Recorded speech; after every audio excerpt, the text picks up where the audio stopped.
I'm Dr. Lily Krug, though most people just call me Lily these days. After years of saving lives, I now mostly deal with paperwork at a local hospital and occasionally help out new doctors. But today isn't about any of that. Today, I'm getting ready to meet Amy, my son Scott's fiancée. My usual home is under renovation, so I'm staying in this small, simple rental. It's not much, but it's comfortable enough for the time being. To make the meeting special, I decided to bake my famous apple pie. Nothing says, welcome like a homemade pie, right? Just as I was pulling it out of the oven, the doorbell rang. I wiped my hands on my apron and went to answer the door. There was Scott, looking as handsome as ever, and beside him stood Amy. She was just as beautiful as Scott had described, with a certain sharpness in her expression that made me take notice. "Mom, this is Amy," Scott said proudly, his voice full of happiness. "Nice to meet you, Lily," Amy said, offering her hand, though it felt a bit stiff when I shook it. "Come in, I hope you're hungry." "The pie just came out of the oven," I said with a smile, stepping aside to let them enter. Amy walked in and immediately started looking around the living room and kitchen. I noticed the little frown on her face as she took in the third-hand furniture, the old kitchen cabinets, and the plain walls that could definitely use a fresh coat of paint. "It's cozy," she said at last, with a polite smile that didn't quite reach her eyes. "So, Lily, Scott tells me you work at the hospital. What do you do there?" she asked. "Oh, just some administrative work now," I answered, not wanting to boast about my long career. Scott glanced at me in surprise. "Mom, why don't you tell her about," he started, but I quickly cut him off with a wink as I began slicing the pie. "Never mind that. Let's have some pie. You'll love it, Amy. It's my special recipe," I said, steering the conversation away from my job. As we sat down to eat, Amy seemed more focused on asking questions than enjoying the pie. "So, how did you manage to send Scott to private schools? That must have been tough on just a hospital admin salary," she asked, her tone a bit too forward for my liking. The question took me by surprise. It felt a little too personal, and it annoyed me. I kept my voice steady. "Well, I had some help from my parents. They left me a small inheritance," I replied, hoping to keep things polite. I could tell she was judging me, trying to figure out how someone with a simple job could give their son such a fancy upbringing. Her questions felt more like an interrogation, each one coming with a sharpness, even though she tried to hide it under a polite tone. Scott, bless him, didn't seem to notice the tension. "Amy's been great with all the tech support at her job. You should see her in action, Mom," Scott said proudly. "That's impressive," I said, turning to Amy with genuine interest. "Technology really is the future, isn't it?" "It is, and it's so rewarding to be at the cutting edge, being part of something that really makes a difference," Amy replied. There was a mix of pride in her voice, along with something else I couldn't quite figure out. We kept chatting while eating the pie, moving from Scott's job to their wedding plans. I did my best to make Amy feel welcome, despite the awkward start. When it was time for them to leave, Scott hugged me tight, but Amy's goodbye felt cold, her smile practiced, but not reaching her eyes. As I washed the dishes, I made a mental note to stay alert. Scott was my world, and I wasn't going to let anyone mess with his happiness. After that first awkward meeting, I hoped things would get better with Amy, but as the wedding planning moved forward, so did the tension between us. Amy had a way of keeping me out of the planning, using polite but cold responses that made me feel like an outsider in my own son's future. One afternoon, Scott and Amy came over to talk about the wedding. I had made some coffee and put out a few snacks, hoping to create a warm, welcoming atmosphere. "Mom, we were thinking of having the wedding by the lake. What do you think?" Scott asked, spreading out photos of the venue on the coffee table. Before I could answer, Amy quickly added, "Oh, Lily, it's a bit far from the city. I'm not sure if all our guests would like the drive. We're thinking of a downtown spot, right, Brian?" Her tone was casual, but her words cut me off before I could share my opinion. I kept my voice steady. "The lake sounds beautiful, Scott. It would make for some lovely photos, and a little drive wouldn't hurt anyone." Amy laughed, a high-pitched sound that grated on my nerves. "Oh, but you know how bad traffic can be. We wouldn't want our guests stuck on the road all day." I held back a sharper reply and forced a smile instead.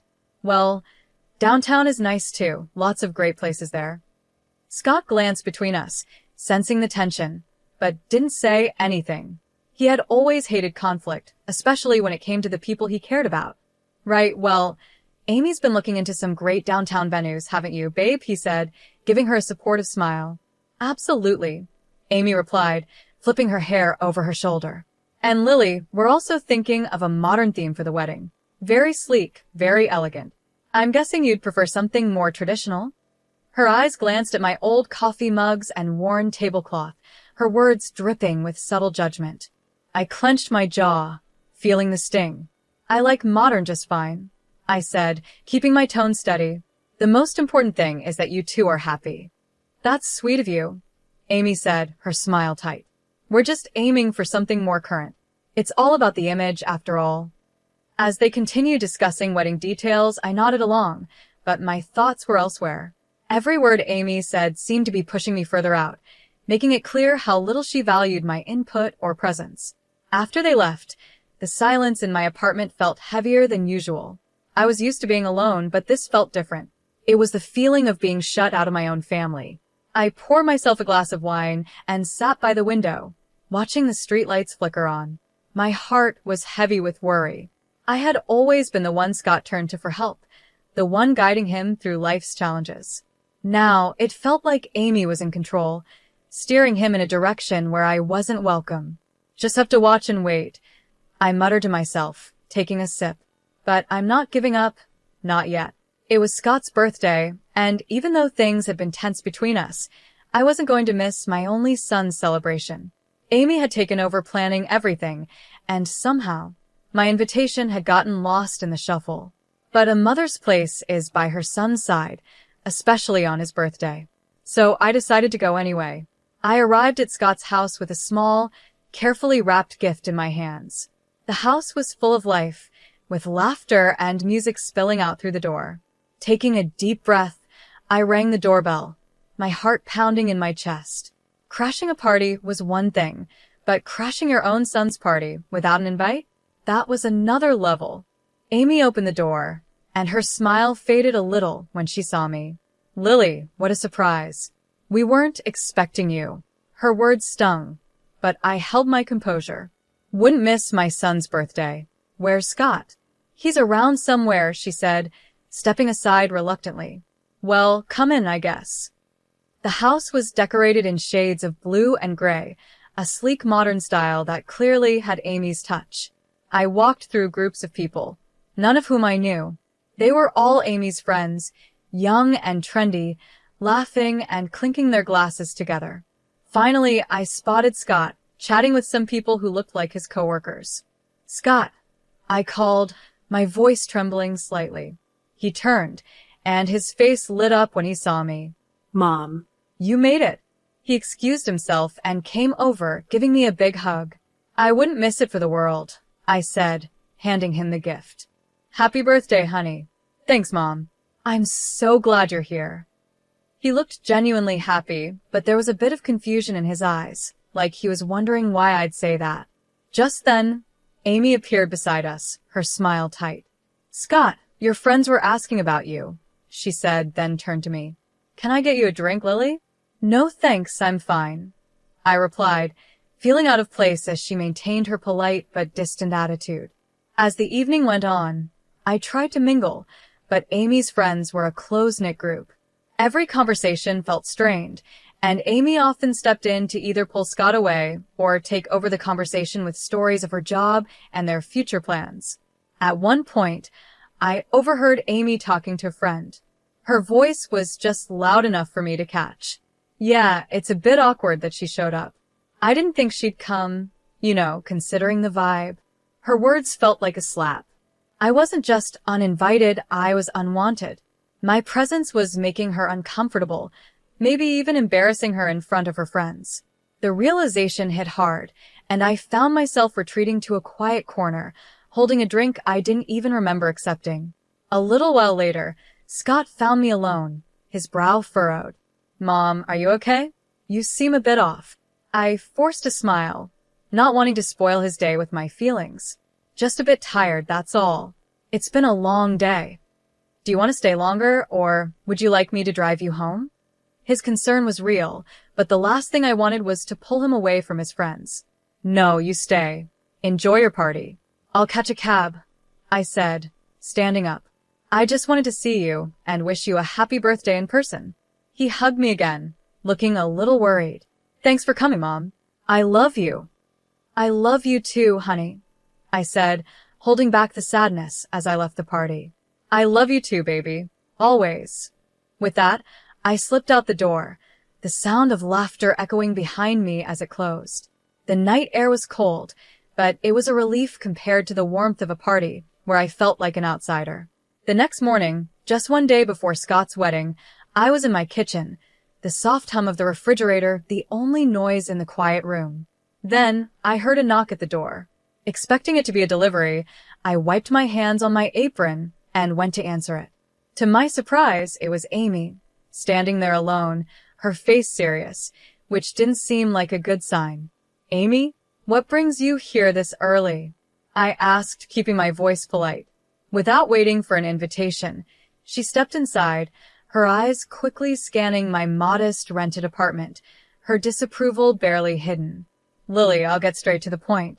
I'm here to make things easier for everyone. I have a proposal for you, she said. Oh, I replied, my curiosity piqued, though I could feel a chill running through me. She pulled an envelope from her sleek, oversized purse and held it out to me. I'm offering you $3,000 to not come to the wedding tomorrow. We think it's for the best. I stared at her, not because I was shocked by the offer, but because she actually thought this was acceptable.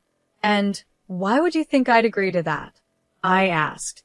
Her lips tightened into a frown. Let's be real, Lily. Your presence doesn't really fit with the kind of event we're planning. You know, with all the important guests we're expecting.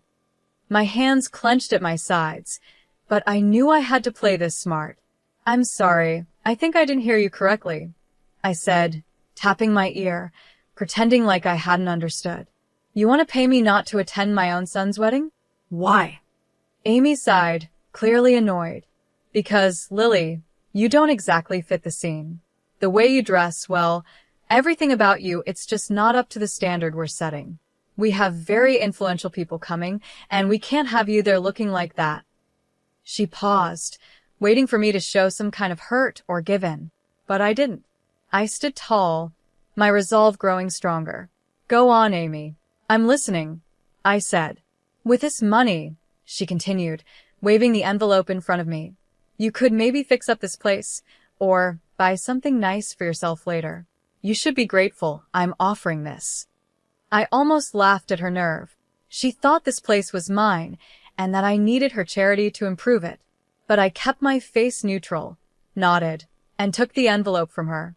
All right, Amy, if that's what you really want, I said calmly. Her relief was obvious as she gave me a tight smile. Good. I'm glad you're being reasonable about this. After she left, I stood there, still holding the envelope, my thoughts racing. I gently closed the door behind her, my hands shaking with a mix of anger and adrenaline. I pulled out my phone and stopped the recording. Amy's cruel words were all there, clear and undeniable. I didn't waste any time and dialed Scott, my voice steady but urgent. Scott, can you come over right now? It's important. We need to talk about something serious.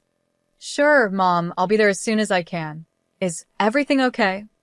His voice was filled with concern, sensing that something was wrong. Just come. We'll talk when you get here. When Scott arrived, he looked worried. He barely sat down before I said, listen to this, and played the recording of Amy's proposition. As he listened, the color drained from his face, and his expression turned to shock and hurt. Mom, I'm so sorry you had to hear that. I can't believe she'd say those things, he stammered after the recording ended. The wedding is tomorrow, Scott. What do you want to do? I asked, my voice calm but firm, letting him know the decision was his to make. He ran his hands through his hair, clearly frustrated and confused. I want to confront her, tell her it's over, and cancel the wedding. I can't marry someone who would do this. I held up my hand to stop him. If you do that now, Everyone will see you as the bad guy, and she'll play the victim. We can't let her control the story." Scott paused, thinking over what I said. "So, what do we do?" "We need to let everyone see her true colors. Let them hear the Amy I heard on this recording," I said, my voice calm but full of determination.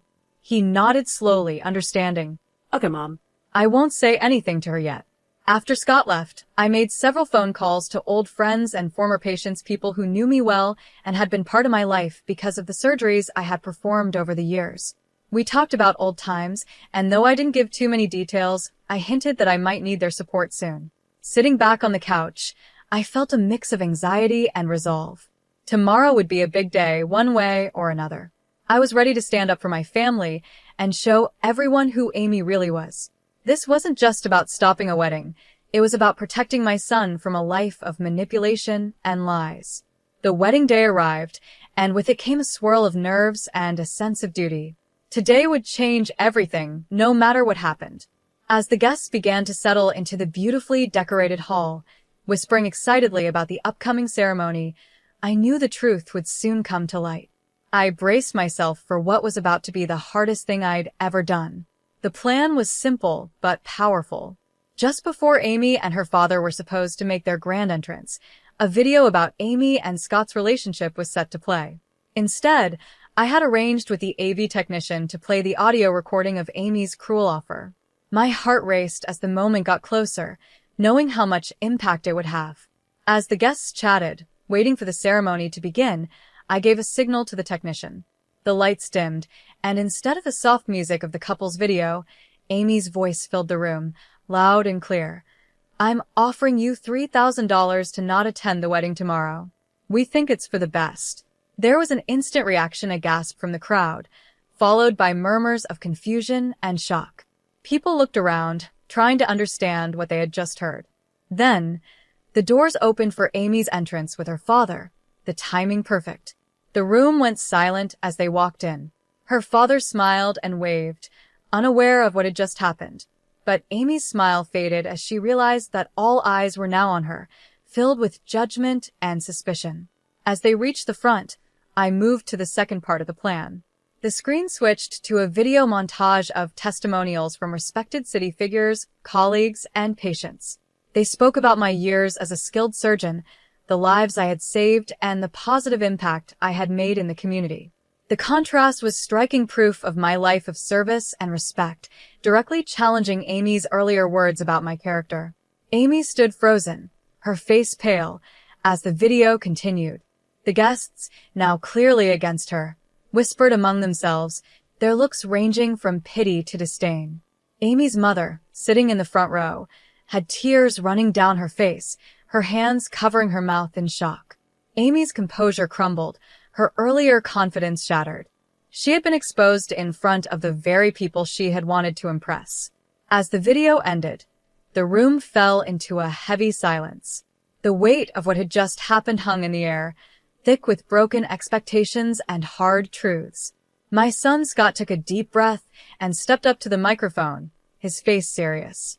Every eye in the room was on him, filled with curiosity and concern, waiting for what he would say next. "I'm very sorry," Scott began, his voice echoing through the silent hall. "But I didn't see the selfishness and arrogance of my bride sooner." He paused, looking out at the crowd with regret. "I'm canceling the wedding, and I apologize to all of you for the inconvenience." Then he turned to me, his expression softening. "Mom, I'm sorry. Thank you for everything you've done for me. Without you, I might have made the biggest mistake of my life." His voice cracked a little, and my heart filled with both pride and sadness for what he was going through.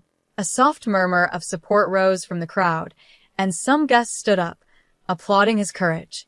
A tear slipped down my cheek as I watched my son, standing strong and showing the values I had always hoped to instill in him: integrity and strength. At that moment, Amy, who had been standing off to the side, broke down in tears. "I didn't know about your mother's background," she sobbed, her voice desperate.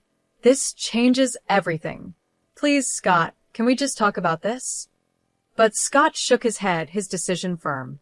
"There's nothing left to talk about, Amy. It's over." Even her parents looked at her with shock and disappointment, clearly stunned by her actions. They, too, seemed caught in the uncomfortable position of seeing their daughter's mistakes laid bare in front of everyone. Frustrated and embarrassed, Amy's emotions boiled over. "This is all your fault," she yelled at me, pointing a trembling finger in my direction. Her voice was raw with anger. "You've ruined everything." With those final words, she ran out of the hall, her sobs echoing behind her as the door slammed shut. The room was left in silence, everyone processing the unexpected drama. I moved to Scott's side, putting my arm around him. "You did the right thing," I whispered, feeling the weight of the day pressing down on both of us. He nodded, wrapping his arm around my shoulders. "Thanks, Mom. I couldn't have gotten through this without you." As the guests slowly began to leave, many offered quiet words of support or simply gave us a reassuring squeeze on the shoulder. I felt a mix of relief and deep sadness. The day didn't go how any of us expected, but truth and honesty won in the end. Scott was hurt, but he was free from a future that could have been much worse. After everything settled down, I finished the renovation of my house. It's beautiful now, a place full of peace and light, just like this new chapter of my life. 3 years have passed since that day. Amy, Scott's ex-fiancée, tried reaching out to me a few times, asking for forgiveness, but after everything, I just couldn't. I told her no each time. The last I heard, she lost her job. Her boss had been at the wedding and saw it all. She moved out of the city, and I don't know where she is now. In the meantime, life moved on in the best way possible. I retired from my hospital job, finally giving myself the break I deserved after so many years of work. Not long after, Scott met Janet. She's a wonderful person, kind and beautiful inside and out. They got married last spring, and it was the kind of wedding we had always dreamed of, full of love, laughter, and real happiness. Janet respects me deeply, and we've built a strong bond. It's such a joy to see Scott happy and in a relationship where they truly complement each other. Just the other day, during a quiet dinner at my house, Janet told me how much she appreciates our relationship. "Lily, I really admire how gracefully you've handled everything. I'm so grateful for how welcoming you've been," she said, her sincerity touching my heart. "I'm just thrilled to have you in the family, dear. You make my son happy, and that's all I could ever ask for." I replied, my voice thick with emotion. The kindness and love that now filled my home were a far cry from the silence it once held. It had truly become a home, ready for future gatherings and family celebrations.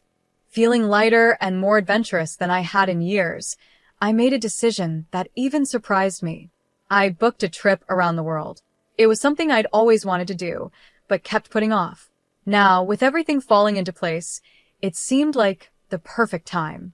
When I told Scott and Janet, they were thrilled. "Mom, that's amazing. You've always talked about seeing the world," Scott said, his eyes lighting up. "And you've more than earned it," Janet added, giving me a hug. "We'll manage just fine here.